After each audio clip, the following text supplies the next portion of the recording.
en ce dernier cours avant Pessah, Bezrat Hashem. Donc, voilà. Alors, mes chers amis, on est à la page du Jardin de la Foi, donc 147. En bas, miracle et prodige, Bezrat Hashem, on va commencer. Donc, cette conclusion qu'aucune cause naturelle ne détermine la santé de l'homme se renforce encore davantage lorsque nous voyons clairement qu'au moment où l'homme répare ce qui est nécessaire sur le plan spirituel, la maladie cesse sans l'intervention d'aucun élément naturel. Mes chers amis, vous avez ici le vaccin anti-corona, ici, là, en live ce soir, vous l'avez. Voilà, il est dit. C'est tout celui qui veut guérir d'une maladie sans l'intervention d'aucun élément naturel, il doit faire une chose, il doit réparer ce qu'il a à réparer. C'est tout. Si la guérison dépendait de la nature, même après que l'homme se soit repenti et que le décret change, il faudrait encore attendre le processus naturel pour assister à la guérison. Effectivement, il faudrait que la guérison du monsieur ou de la dame, elle soit dépendante, on va dire ça comme ça. Elle serait dépendante de, comment dirais-je, je vais y arriver, de la nature. Donc, donc effectivement, ben, même s'il faisait tchouva, on verrait que quoi? Que effectivement, il serait tributaire de la nature et on devrait attendre que la nature décide tout simplement de le guérir. Mais non, c'est pas le cas puisque on a la preuve ici après tout ce qu'on a dit la semaine dernière. Baruch Hashem. Donc il y a aussi des situations où le dommage semblait irréversible et ne laissait apparemment aucun espoir, etc. Est-ce qu'il va raconter cette histoire incroyable ou pas? Alors, il y a une histoire que raconte le Rav d'un de ses élèves. Et il y a une histoire incroyable qui a eu lieu qui a eu un des élèves du Rav Arush, un truc vraiment dingue. Ce qui s'est passé, c'est que cet élève-là, pour vous raconter l'histoire, il a eu, je crois, un accident de voiture très, très, très important.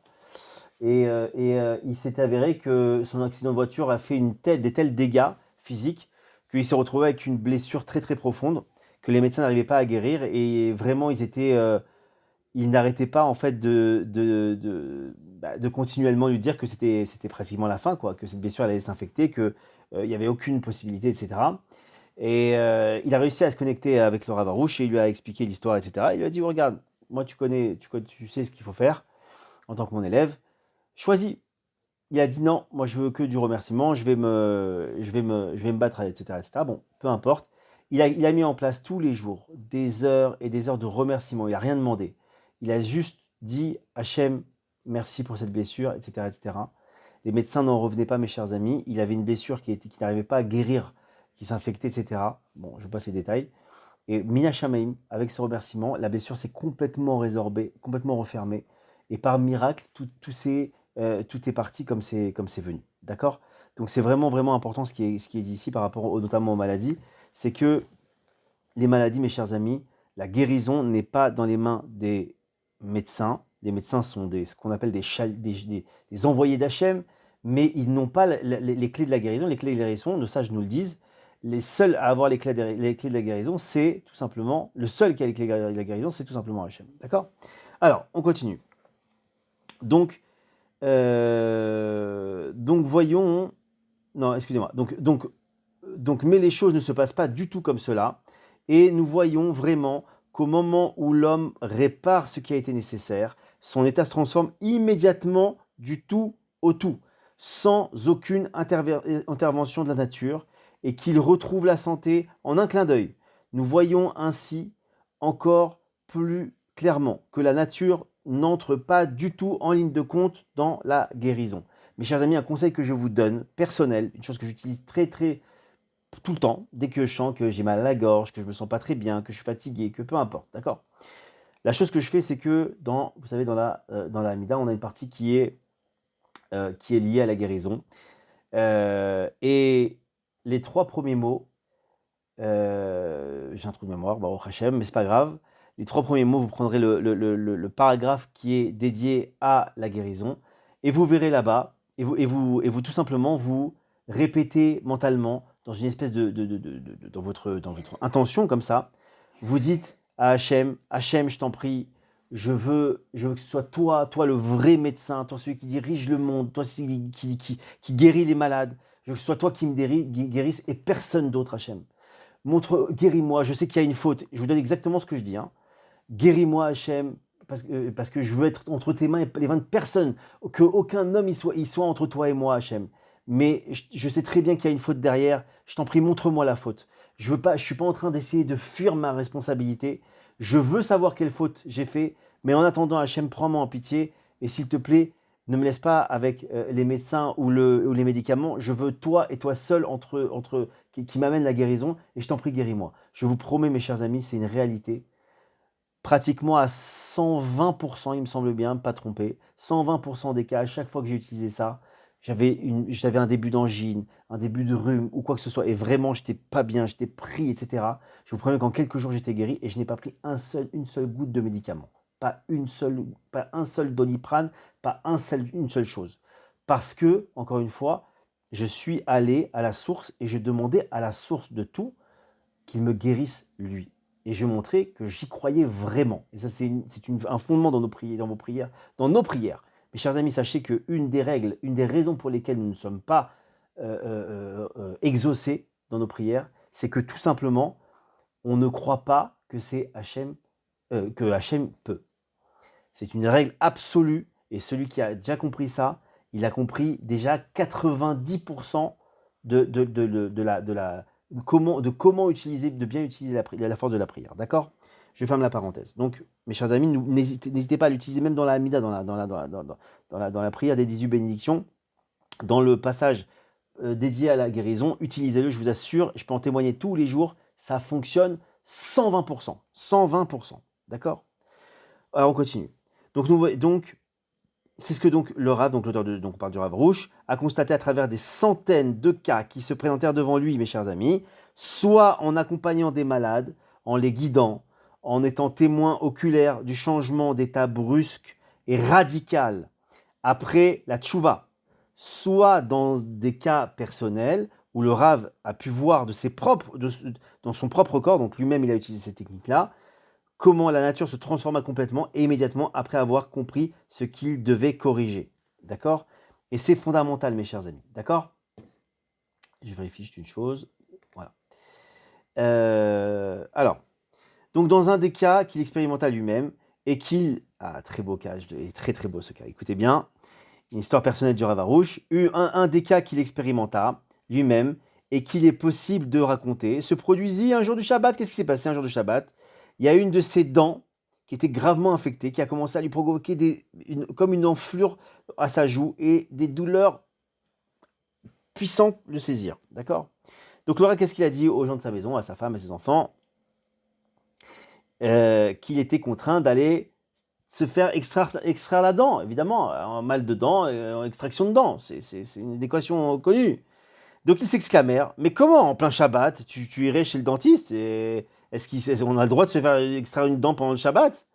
Il a répondu, oui, c'est un devoir. Je souffre de grandes douleurs et est-ce qu'il est permis de souffrir le jour de Shabbat? Donc je vais faire extraire ma dent chez le plus grand des chirurgiens dentistes. C'est qui? Et vous l'avez compris, pareil Hachem. Donc il est allé chez Hachem. Qu'est-ce que ça veut dire quoi aller chez Hachem? Il est sorti et il a commencé à prier Hachem. Donc le Rav il s'est rendu il est allé dans un champ aux alentours et il a commencé à parler à Hachem en lui demandant qu'il lui montre pour quelle faute il subissait de tels maux de dents. Hachem, montre-moi. Vous voyez ce que je veux dire? Là, il a même pas. C'est très, encore une fois, je le soulignerai jamais assez, mes chers amis. Ce qu'on voit des tzadikim, c'est ce qu'on appelle le maaseh rav. On le trouve beaucoup dans la Gemara. Et de nos jours, c'est important de le voir auprès des tzadikim, de revoir comment ils se comportent dans une situation donnée, parce que c'est en fait un exemple qu'on doit suivre pour nous-mêmes avoir des délivrances. Ici, on voit que le Rav n'a pas du tout demandé à ce que Hachem clôture le mal de dents qu'il avait. Il a simplement demandé à Hachem qu'il lui donne la racine, la source, la faute qui est à l'origine de cela. Et on lui demande qu'il lui montre donc quelle faute lui subissait. Ok. Donc il examina ses voies, il a commencé à chercher. Vous voyez, donc chose intéressante, on voit que quand on commence à demander à Hachem quelque chose, on voit que normalement, et vous le sentirez, moi je vous en parle parce que c'est du vécu, mais vous pouvez le sentir aussi, que quand on commence à demander des choses à Hachem, surtout en hitbo des doutes, dans la prière personnelle avec nos propres mots, en notre langue natale, eh bien, vous allez voir que Hachem ouvre des portes de compréhension c'est très spécial, d'accord? Il ouvre des portes de compréhension, quelque chose qu'on n'arrive pas à saisir, mais comme un flash, une information qui vient d'arriver dans la tête qu'on n'arrive pas à expliquer. Mais cette information-là, il faut la saisir, il faut la comprendre, il faut demander confirmation à Hachem, etc., etc., d'accord? Donc, qu'est-ce qu'il a fait? Il a demandé à Hachem, dis-moi, je veux savoir qu'est-ce que tu as à me reprocher. Et donc, tout de suite, il a commencé à examiner, et il vérifiait ses actions, et il abandonna pas ses recherches. Il voulait pas lâcher, non pas qu'on le laisse tranquille avec cette douleur, mais il voulait pas lâcher pour trouver la raison pour laquelle il était puni. Et ça, c'est une règle absolue. Aussitôt qu'il se repentit, donc il a trouvé la source, évidemment, et il a fait tchouva, l'enflure, elle a cessé, les douleurs, elles ont disparu, comme elles étaient venues, sans médicaments, sans antibiotiques, sans attendre que l'enflure décroisse peu à peu, et sans aucune intervention naturelle, médecin ou autre. Et aussitôt après que le Rav fit la correction nécessaire, le facteur d'éveil disparut, lui aussi. La liaison, elle est faite. La connexion, elle est faite. La réparation est faite. Déconnexion. C'est simple. Donc, alors, nous désirons renforcer ce concept auprès de tous les malades. Donc, tous ceux qui connaissent des maladies, mes chers amis, et en particulier dans ces temps fous qu'on est en train de vivre, il n'y a pas de nature. Il n'y a pas de nature. Il n'y a pas de nature. Répétez-vous tous les jours, matin, midi et soir. Il n'y a pas de nature. Il n'y a que un règlement de compte, j'ai envie de dire, avec Hachem. Et celui qui suit la voie de la prière et de la tchouva, il voit des miracles se dérouler devant ses yeux. Et mes chers amis, encore une fois, je peux témoigner en personne, moi-même, d'avoir vu je ne sais combien de fois la guérison, je parle pour moi, en un clin d'œil, dès que j'ai commencé à rentrer dans cette prière, dès que j'ai commencé à faire cette recherche, et j'ai fait tchouva, et effectivement, même chose, le mal de gorge, le mal de quoi que ce soit, est parti comme il était venu. Car lorsque le Créateur veut guérir quelqu'un, il n'a besoin d'aucune aide de la nature, évidemment, parce que c'est lui qui est tout-puissant. D'accord? Donc, qu'est-ce que Rabbi Nachman il nous dit comme ça, dans l'Écoutez Moran 62, que la plus grande erreur des gens éloignés de l'Aïmouna, en Hachem, est qu'ils voient de leurs yeux que les astres gouvernent le monde, et certains pensent que la nature dirige le monde entier. Donc ça, c'est ceux qui ont mis de côté Hachem, Dieu préserve, et qui ont dit, bon ben voilà, il y a une nature, il y a une règle, tu prends tel médicament, et t'es guéri, etc., etc., etc. D'autres croient au Créateur, mais pensent qu'il faille adopter des intermédiaires. Donc là, il est en train de nous dire en fait qu'il y a un premier niveau, c'est Rabbi Nachman qui nous dit comme ça, le premier niveau, c'est ceux qui... Il n'y a que la nature. Bah ok, Dieu, je ne sais pas, en tout cas la nature, elle est là, les astres, ils tournent, la nature, elle fait comme ça, peu importe, d'accord? Il y a ceux qui croient dans le Créateur, mais qui pensent qu'il faut adorer des intermédiaires, comme on ne se trompe pas lors du veau d'or. Et ils voulurent qu'ils deviennent intermédiaires entre eux et Hachem, mais qu'il est dit, qui ira devant nous? Alors c'est encore une fois une grande erreur. C'est quoi cette grande erreur? C'est de croire que Hachem, on doit avoir un intermédiaire avec Hachem, et ça c'est pas, si je peux me permettre, pas du tout juif, pas du tout Torah, c'est contraire à la Torah. Nous, la connexion, elle se fait directement avec Hachem, d'accord?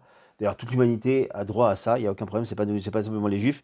Mais simplement, il faut comprendre que c'est une grande, grande erreur de vouloir prendre un intermédiaire à travers Hachem. Encore une fois, quand je dis intermédiaire, bien sûr, on ne met pas de côté nos sages, on ne met pas de côté les raves, on ne met pas de côté les poseks, etc., les poskim, chas veshalom. Au contraire, c'est des grandes connexions pour Hachem, les tzadikim, etc. C'est pas ce dont je parle, mais je vous dis que les intermédiaires de préservent un veau d'or, quoi. On s'est compris.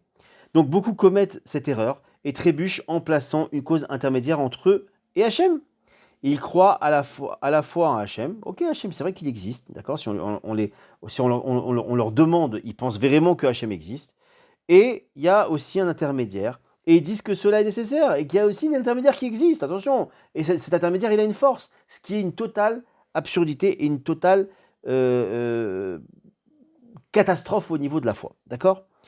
Et disent que cela était nécessaire, comme par exemple les moyens de subsistance. Ainsi, les affaires deviennent le principal, comme si, Dieu nous en préserve, Hachem, béni soit-il, ne pouvait pas leur donner des moyens de vivre sans elle, ou sans la médecine.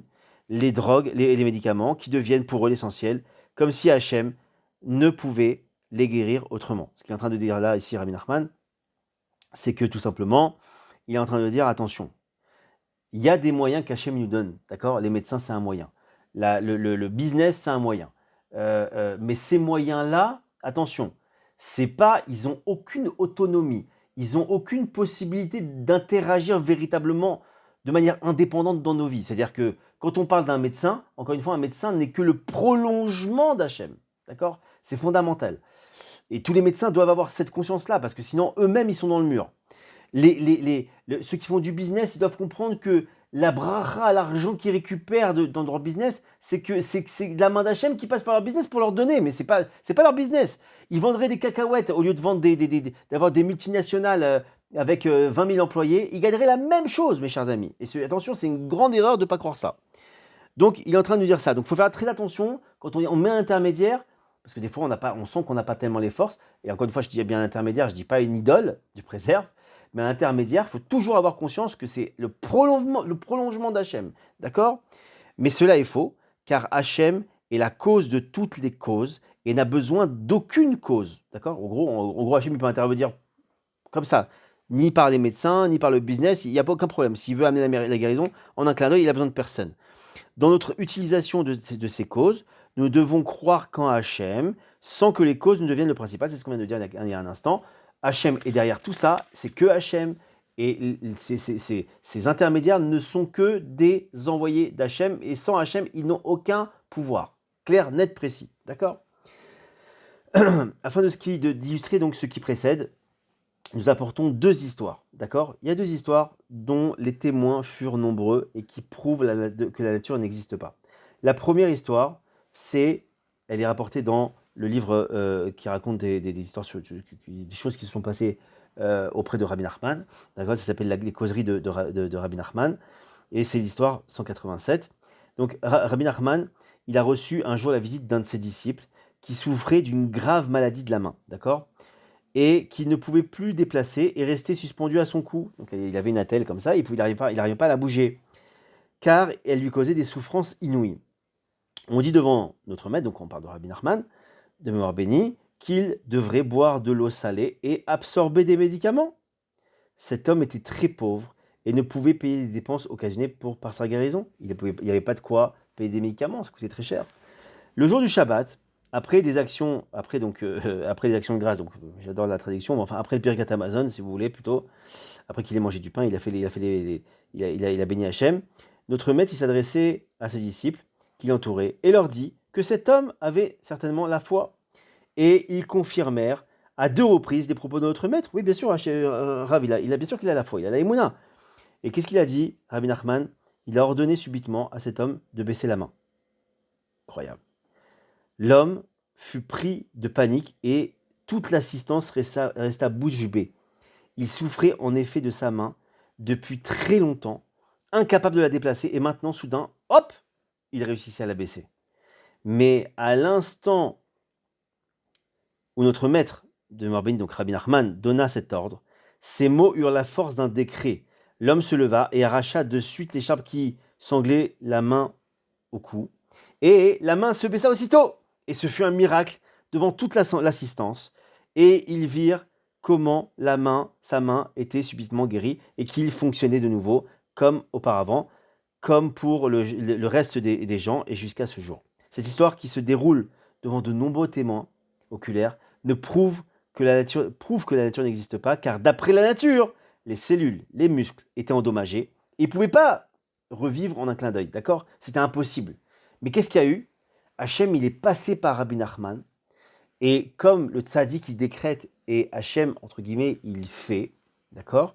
Alors, encore une fois, vous voyez que c'est le prolongement d'Hachem, hein, c'est qu'on soit bien clair. Le tzaddik, il va décréter, mais ça veut dire que lui-même, il n'a pas d'autonomie, d'accord? Et qu'est-ce qu'il a fait, Rabbi Nachman? Il a décrété quelque chose, ça a influé, ça a amené, entre guillemets, si je puis dire, la main d'Hachem sur ce monsieur, et ça l'a guéri complètement. D'accord? Donc, encore une fois, on voit que même l'intermédiaire, on parlait de nature, on parlait de médecin ou quoi ou qu'est-ce, même les tzadikim, quand vous prenez une bracha, une bénédiction chez un tzadik, mes chers amis, sachez que ce n'est passez-moi l'expression, que le prolongement d'Hachem. Même le tzaddik, il n'a aucune autonomie, aucune force, que ce soit le tzaddik de notre génération ou que ce soit Moshe Rabbeinu, mes chers amis, il ne peut pas avoir de force sans Hachem.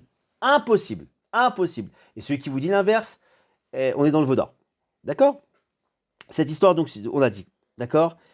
Et qu'est-ce qui s'est passé? Donc ça s'est remis en un clin d'œil, car si on observe car si on observe, voilà, j'ai du mal. Car si on accorde aux médications, donc aux médicaments, le pouvoir de guérir des cellules malades, cela prend beaucoup de temps. Effectivement, il faut du temps quand même pour que ça guérisse, pour que ça gère. Mais instantanément, non. Depuis quand on prend un traitement, ceux qui connaissent bien la médecine, les médecins, ils savent très bien que quand on prend un traitement, il y a une phase comme ça de guérison. C'est-à-dire qu'on ne peut pas guérir comme ça en un instant. D'accord? Même ceux qui ont mal à la tête, qui prennent un Doliprane ou autre, peu importe, et ils ne sont pas guéris tout de suite en un instant. Là, il y a un effet qui truc. Mais instantanément, on voit que, bam, d'un coup, il a guéri son bras. Qui peut accomplir cela? C'est impossible normalement. Donc, qui est-ce qui peut accomplir cela? Et là, c'est incroyable comment le Rav il est en train de nous montrer par A plus B que, évidemment, on voit que quand Hachem il décide, on voit que, bam, à un moment donné, d'un coup, en claquant des doigts, à l'instant, la personne est guérie. C'est que quoi? Seul celui qui guérit les malades, Hachem donc, lui-même dans toute sa gloire, ne peut faire ça, sous-entendu. Ne peut guérir instantanément. Il n'y a que lui qui peut faire ça. Même le plus grand médecin du monde, s'il amène des traitements, ça prend du temps. Il n'y a aucun traitement qui est en un claquement de doigts.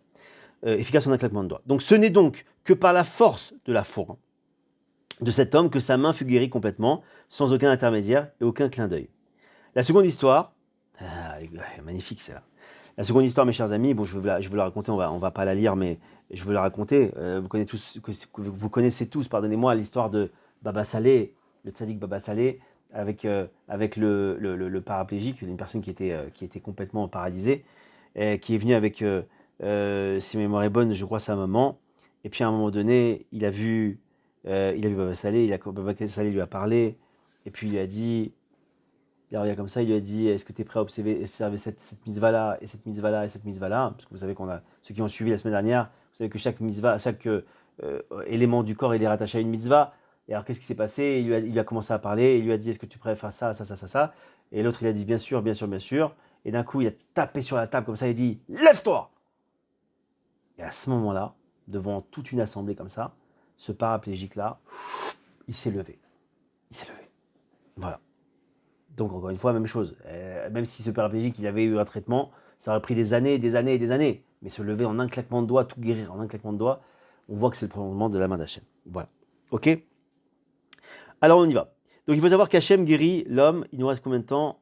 Allez, on fait encore 10 minutes. Mais Hachem, après, place aux questions. Il faut savoir qu'Hachem guérit l'homme et qu'il et qu'il est le seul à pouvoir le faire. Vous voyez ce que je veux dire?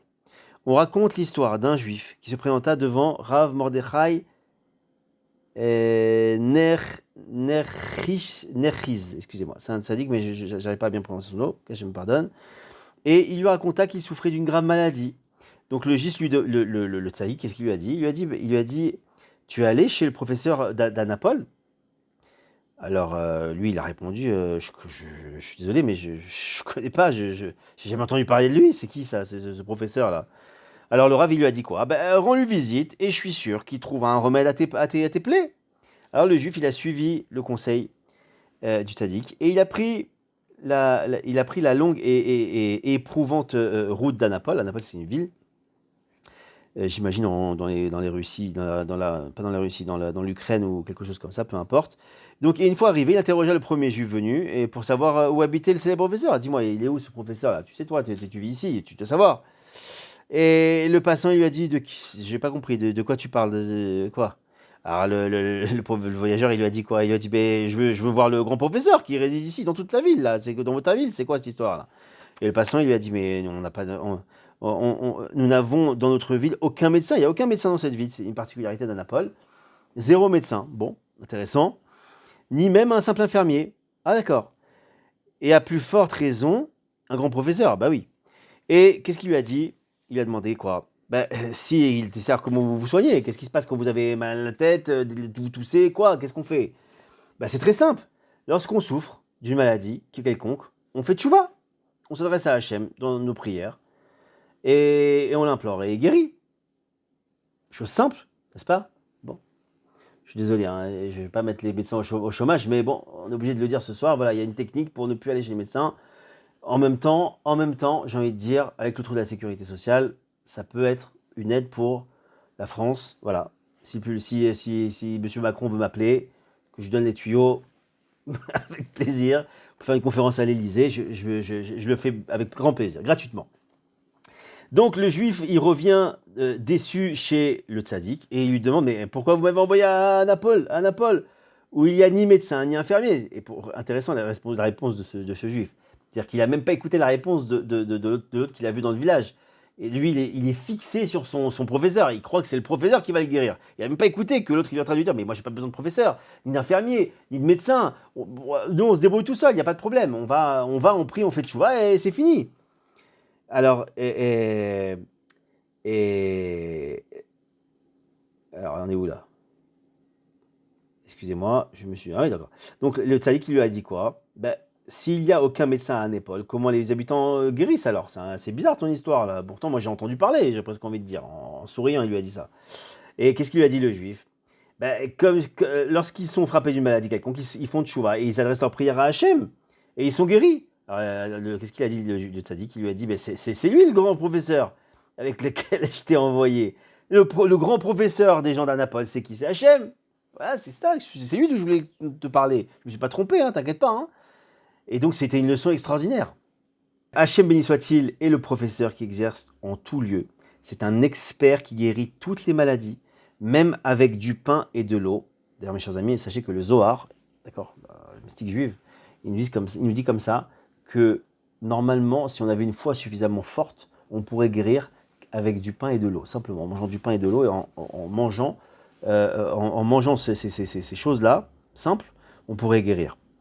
Pourquoi? Donc Hachem béni soit-il est le professeur qui exerce en tout lieu, c'est un expert qui guérit toute maladie même avec du pain et de l'eau. Comme il est écrit, Hachem bénira ton pain et ton eau et j'écarterai toutes les maladies de chez toi. D'accord? Donc, le fils de l'auteur du livre Chafetz Chaim, Zatzal, raconte que sa mère ne sollicitait jamais l'aide des médecins pour élever ses enfants. Et il arrivait qu'un de ses membres de sa famille tombe malade, alors le Chafetz Chaim, qu'est-ce qu'il faisait?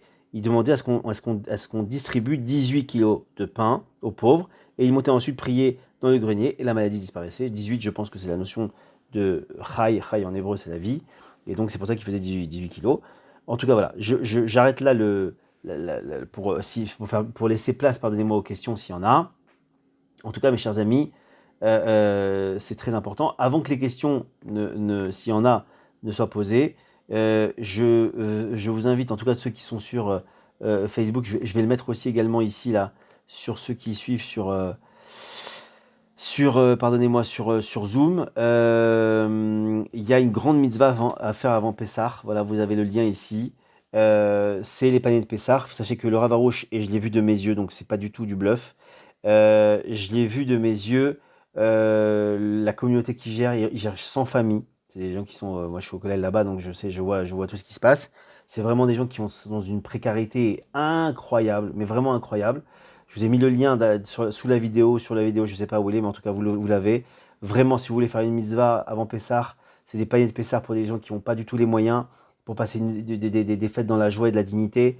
C'est vraiment garanti, c'est le Rav qui s'en occupe, et l'argent sera bien utilisé, Bezrat Hashem. Voilà, c'était juste ça, la parenthèse que je voulais faire, donc je vous ai mis le lien sur Facebook et également sur Zoom. Alors, une question, je la lis, pardonnez-moi. Comment faire le remerciement? J'arrive pas, je trouve cela dur, je ne suis pas assez sincère, je sens. Alors, là, on parle du remerciement. Bon, évidemment, c'est en liaison avec tout, même avec la comment dirais-je, avec la guérison. Le remerciement, mes chers amis, c'est une force, c'est une énergie, d'accord? Pour pouvoir l'utiliser, il faut l'avoir en nous. C'est quoi l'avoir en nous? Ça veut dire avoir une foi que Hachem, il fait tout pour le bien, et évidemment, naturellement, spontanément, on va remercier, d'accord? Maintenant, si on sent que cette foi, on l'a pas, si on sent que on ne sent pas que le remerciement il n'est pas vraiment sincère. Alors il faut la recharger, cette énergie. Comment on la recharge? On demande aux fournisseurs officiels d'énergie spirituelle, enfin toute énergie, on marquait aussi, on demande à Hachem tout simplement, qui nous donne cette force, qui nous donne cette vision des choses, qui nous donne cet engouement, qu'on soit persuadé véritablement que ce qui nous arrive, c'est pour le bien. Et vous allez voir que quand on a cette foi-là et qu'on commence à rentrer dans ce système-là, alors naturellement, on va pouvoir remercier sincèrement. D'accord? Mais sachez aussi qu'un remerciement, même pas sincère, entre guillemets, il a aussi une influence et il amène aussi des choses. D'accord? Mais si vous voulez, mettre en place un remerciement qui soit vraiment sincère, alors équilibré en demandant à Hachem la foi que tout est pour le bien et que véritablement, c'est le top. D'accord? Est-ce qu'il y a d'autres questions, mes chers amis? Oui, non, non, oui. Bon, s'il n'y en a plus. En tout cas, la leçon de ce soir, mes chers amis, c'est vraiment, vraiment, on compte que sur Hachem, on écoute que Hachem, et on fait tchouva et on guérit. Et ça, c'est vraiment une grande, grande, grande leçon pour ce soir. Je vous souhaite d'excellentes fêtes de Pessah, Béhémet. Profitez bien. Sachez que c'est un moment extraordinaire. Observez bien, un petit mot sur Pessah, c'est important quand même. Sachez que nos sages disent comme ça que pendant la période de Pessah, Hachem envoie toute l'attirance de la matérialité dans tout ce qui est chametz, tout ce qui lève, d'accord? C'est pour ça qu'il est interdit au peuple juif de manger du chametz pendant cette période-là, afin qu'on ne soit pas, on va dire, empoisonné par cela. Donc c'est pour ça que faites vraiment attention à manger vraiment bien caché les pessars. Choisissez des bons tampons. Je sais que malheureusement, il y a des tampons des fois qui sortent de Mars ou de Jupiter. Je ne sais pas exactement d'où ils sortent. Enfin bon, bref, pas de politique. En tout cas, faites très attention. Prenez vraiment des tampons sérieux parce que manger cachère, oui, mais manger cachère les pessars, c'est fondamental pour notre année. Et ça aide beaucoup à développer sa spiritualité, le fait d'être, on va dire, vraiment carré sur le fait de manger Kasher des Pessar. Qu'Hachem vous bénisse à tous, excellente semaine et excellente fête de Pessar. Qu'Hachem vous bénisse. Amen. כמה טוב השם, כמה טוב השם